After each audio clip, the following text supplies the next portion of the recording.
ಆತ್ಮೀಯ SSLC ವಿದ್ಯಾರ್ಥಿಗಳಿಗೆ ಈ ಒಂದು ವಿಡಿಯೋ ಭಾಳಷ್ಟು ಸಲ ಏನಾಗುತ್ತಪ್ಪ ಅಂತಂದ್ರೆ ನಿಮ್ಮ ರಸಾಯನ ವಿಜ್ಞಾನದ ಒಂದು ಪ್ರಶ್ನೆ ಪತ್ರಿಕೆಯಲ್ಲಿ ಈ ಇಕ್ವೇಷನ್ಗಳನ್ನು ಭಾಳಷ್ಟು ಸಲ ಕೇಳಿರ್ತಕ್ಕಂಥದ್ದು.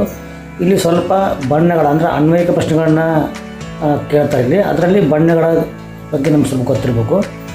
ಇಲ್ಲಿ ಫಸ್ಟ್ ರಿಯಾಕ್ಷನ್ ನೋಡಿರಿ, BaCl2 plus Na2SO4 is giving 2NaCl plus BaSO4 ಅಂದರೆ ಬೇರಿಯಂ ಕ್ಲೋರೈಡ್ ಸೋಡಿಯಂ ಸಲ್ಫೇಟ್ ಜೊತೆ ಬರುತ್ತೆ. ಸೇಮ್ ಸೋಡಿಯಂ ಕ್ಲೋರೈಡ್ ಮತ್ತು ಬೇರಿಯಂ ಸಲ್ಫೇಟನ್ನು ಉಂಟು ಮಾಡುತ್ತೆ.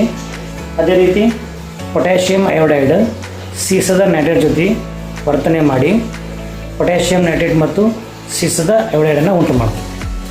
ಅದೇ ರೀತಿಯಾಗಿ ಇನ್ನೊಂದು ಇಕ್ವೇಷನ್ ನೋಡಿರಲಿ, ತಾಮ್ರದ ಸಲ್ಫೇಟ್ ದ್ರಾವಣದಲ್ಲಿ ನಾವು ಕಬ್ಬಿಣದ ಮೊಳೆಯನ್ನು ಅಥವಾ ಕಬ್ಬಿಣ ವಸ್ತುವನ್ನು ಹಾಕಿದಾಗ, ಕಬ್ಬಿಣ ಚೂರನ್ನು ಹಾಕಿದಾಗ ಅದರ ಒಂದು ಆ ದ್ರಾವಣದಲ್ಲಿಯೂ ಕೂಡ ಏನಾಗುತ್ತಪ್ಪ ಅಂದರೆ ಒಂದು ಕ್ರಿಯೆ ನಡೆದ ರಾಸಾಯನಿಕ ಕ್ರಿಯೆ ಉಂಟಾಗಿ ಅಲ್ಲಿ ಕಬ್ಬಿಣದ ಸಲ್ಫೇಟ್ ಮತ್ತು ತಾಮ್ರ ಸ್ಥಾನಪಟ್ಟಗೊಳ್ಳುತ್ತೆ. ಈ ರಿಯಾಕ್ಷನ್ಗಳನ್ನ ಕೇಳ್ತಾರೆ. ಇಲ್ಲಿ ಬಣ್ಣಗಳನ್ನು ನೀಡುವುದರ ಮೂಲಕ ನಮಗೆ ಪ್ರಶ್ನೆಗಳನ್ನ ಕೇಳ್ತಾರೆ.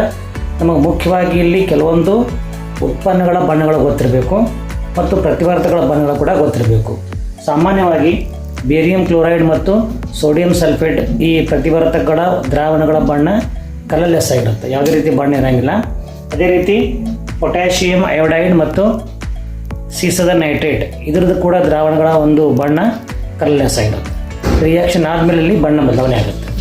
ಅದೇ ರೀತಿ ತಾಮ್ರದ ಸಲ್ಫೇಟ್ ಮತ್ತು ಕಬ್ಬಿಣವನ್ನು ರಿಯಾಕ್ಷನ್ ಮಾಡಬೇಕಾದ್ರೆ ತಾಮ್ರದ ಸಲ್ಫೇಟ್ನ ಬಣ್ಣ ನೀಲಿ ಬಣ್ಣ ಇರುತ್ತೆ. ಪ್ರತಿವರ್ತಕಗಳಲ್ಲಿ ತಾಮ್ರದ ಸಲ್ಫೇಟ್ನ ಬಣ್ಣ ಮಾತ್ರ ನೀಲಿ ಇರುತ್ತೆ. ಇನ್ನು ಉಳಿದಂತೆ ಯಾವುದೇ ಕೆಮಿಕಲ್ಗಳನ್ನು ತೆಗೆದುಕೊಂಡಾಗ ಪ್ರತಿವರ್ತಕಗಳಲ್ಲಿ ಯಾವುದೇ ರೀತಿ ಬಣ್ಣಗಳು ನಮ್ಗೆ ಕಂಡು ಬರೋಂಗಿಲ್ಲ. ಬಟ್ ಉತ್ಪನ್ನದಲ್ಲಿ ಬೇರಿಯಂ ಸಲ್ಫೇಟ್ನ ಒಂದು ಬಣ್ಣ ಬಿಳಿಯ ಪ್ರಕ್ಷೇಪ ಆಗಿರುತ್ತೆ. ಅದೇ ರೀತಿ ಸೀಸದ ಅಯೋಡೈಡ್ನ ಒಂದು ಬಣ್ಣ ಹಳದಿಯಾಗಿರುತ್ತೆ. ಆಮೇಲೆ ತಾಮ್ರದ ಸಲ್ಫೇಟ್ನ ಬಣ್ಣ ನೀಲಿ ಬಣ್ಣ ಆಗಿರುತ್ತೆ.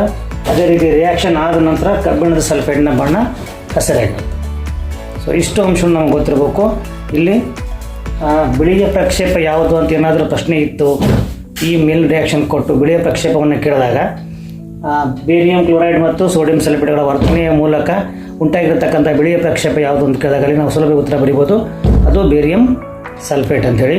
ಅದೇ ರೀತಿ ಪೊಟ್ಯಾಷಿಯಂ ಅಯೋಡೈಡ್ ಮತ್ತು ಸೀಸದ ನೈಟ್ರೇಟ್ನ ರಿಯಾಕ್ಷನನ್ನು ಕೊಟ್ಟು ಅಲ್ಲಿ ಉಂಟಾಗಿರತಕ್ಕಂಥ ಹಳದಿ ಬಣ್ಣದ ಪ್ರಕ್ಷೇಪ ಯಾವುದು ಅಥವಾ ಪ್ರಕ್ಷೇಪದ ಬಣ್ಣ ಯಾವುದು ಅಂತ ಕೇಳಿದಾಗ ನಾವು ಪ್ರಕ್ಷೇಪದ ಬಣ್ಣ ಹಳದಿ ಅಂತ ಹೇಳ್ಬೋದು. ಅಲ್ಲಿ ಉಂಟಾಗಿರತಕ್ಕಂಥ ಪ್ರಕ್ಷೇಪ ಸೀಸದ ಅಯೋಡೈಡ್ ಅಂತ ಹೇಳ್ಬೋದು. ಅದೇ ರೀತಿ ಸ್ಥಾನಪಟ್ಟಕ್ರಿಯೆ ಅದನ್ನು ಕೇಳಿದಾಗ ಅಂದರೆ ತಾಮ್ರದ ಸಲ್ಫೇಟ್ ದ್ರಾವಣದಲ್ಲಿ ಕಬ್ಬಿಣ ಚೂರುಗಳನ್ನು ಹಾಕಿದಾಗ ಉಂಟಾಗ್ತಕ್ಕಂಥ ದ್ರಾವಣದ ಬಣ್ಣ ಯಾವುದು ಅಂತ ಕೇಳಿದಾಗ ಅಲ್ಲಿ ಹಸಿರು ಬಣ್ಣ ಅಂತ ಹೇಳ್ಬೋದು. ಮತ್ತು ಈ ಪ್ರತಿವರ್ತಕಗಳಲ್ಲಿ ಇರ್ತಕ್ಕಂತಹ ತಾಮ್ರದ ಸಲ್ಫೇಟ್ನ ಬಣ್ಣ ಯಾವುದು ಅಂತಂದಾಗ ನೀಲಿ ಬಣ್ಣ ಅಂತ ಹೇಳ್ಬೋದು. ಈ ರೀತಿ ಬಣ್ಣಗಳ ಆಧಾರದ ಮೇಲೆ ನಾವು ಸುಲಭವಾಗಿ 2 ಅಂಕದ ಪ್ರಶ್ನೆಗಳಿಗೆ ಉತ್ತರಿಸ್ಬೋದು. Thank you.